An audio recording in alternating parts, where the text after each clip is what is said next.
Assalamualaikum warahmatullahi wabarakatuh. Halo sobat setia Fakta Kehidupan. Tidak lupa kami sampaikan salam sehat, salam sejahtera. Semoga tercurah segala bentuk kebaikan dan juga kita semua dalam lindungannya. Seperti biasa, kita akan berbagi kisah dari yang unik, menarik sampai bikin nangis. Mari kita simak kisahnya.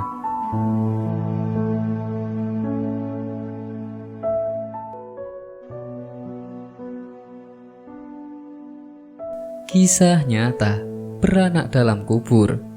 Mungkin kita pernah mendengar cerita tentang orang yang melahirkan dalam kubur. Namun, tahukah kamu ternyata kisah beranak dalam kubur pernah terjadi di masa pemerintahan Umar bin Khattab, di mana pada saat itu ada seorang wanita yang sedang hamil meninggal dunia. Dan setelah beberapa hari setelah kematiannya, ia melahirkan dalam kuburnya. Para ulama sepakat mengatakan bahwa hal ini terjadi karena doa sang suami yang menitipkan anaknya kepada Allah. Lantas, bagaimana hal tersebut bisa terjadi? Disebutkan bahwa dari Abdullah telah menceritakan kepada Muhammad ibnu Husain, telah menceritakan kepada Ubaid bin Ishaq, telah menceritakan kepada Asim bin Muhammad Al-Umari dan Zaid bin Aslam dari ayahnya mengatakan, saat Umar bin Khattab sedang khutbah di hadapan orang banyak, lalu lewatlah seorang bersama putranya yang digendong di atas pundaknya. Lalu Umar berkata, aku tidak melihat burung gagak yang serupa dengan burung gagak lain, melebihi keserupaan ayah dan anak ini. Dan apa yang dikatakan Umar merupakan sebuah perumpamaan, di mana menurut orang-orang Arab terdahulu, binatang yang paling serupa satu sama lain dan sulit dibedakan adalah burung gagak.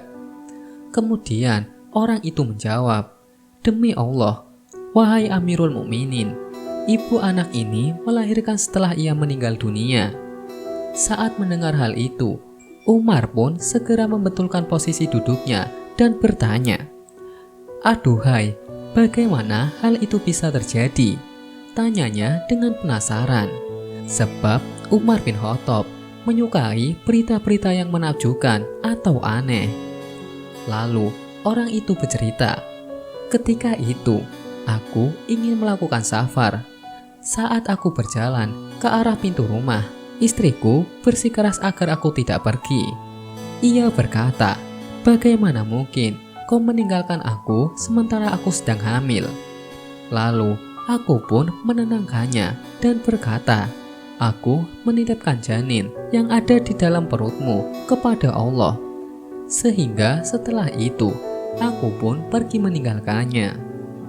Dan setelah aku pulang dari kepergianku, aku melihat ada banyak kerumunan orang di depan rumahku.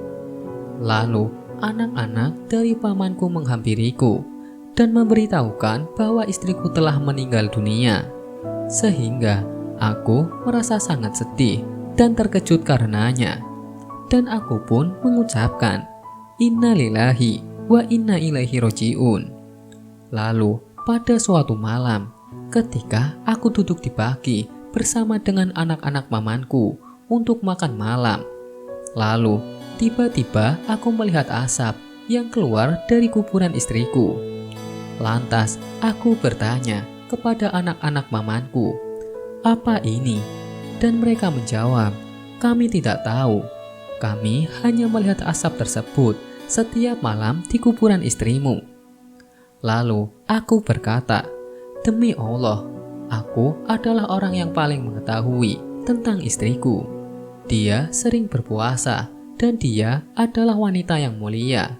Dia selalu beramal ma'ruf nahi mungkar, sehingga Allah Subhanahu wa Ta'ala tidak mungkin menghinakannya. Lalu aku pun mengambil kampak dan bergegas menuju kuburan itu. Sementara anak-anak pamanku mengikutiku dari belakang. Dan ternyata kuburan itu terbuka dan aku melihat anak ini berada di pelukan ibunya. Lalu aku mendekat dan tiba-tiba ada suara berbicara padaku. Wahai orang yang menitipkan kepada Tuhannya, ambillah kembali titipanmu. Jika seandainya engkau juga menitipkan ibunya, maka tentu engkau akan mendapatinya juga. Kemudian, setelah melihat sang anak dalam pelukan ibunya tersebut, maka pria itu berkata, "Aku mengambil bayi tersebut," dan selanjutnya kuburan itu kembali menutup. Di mana dalam hal ini, para ulama mengatakan bahwa jika saja laki-laki itu juga menitipkan istrinya kepada Allah Subhanahu wa Ta'ala, maka bisa jadi ia akan menemui istrinya tersebut. Dengan kata lain, bahwa istrinya masih hidup.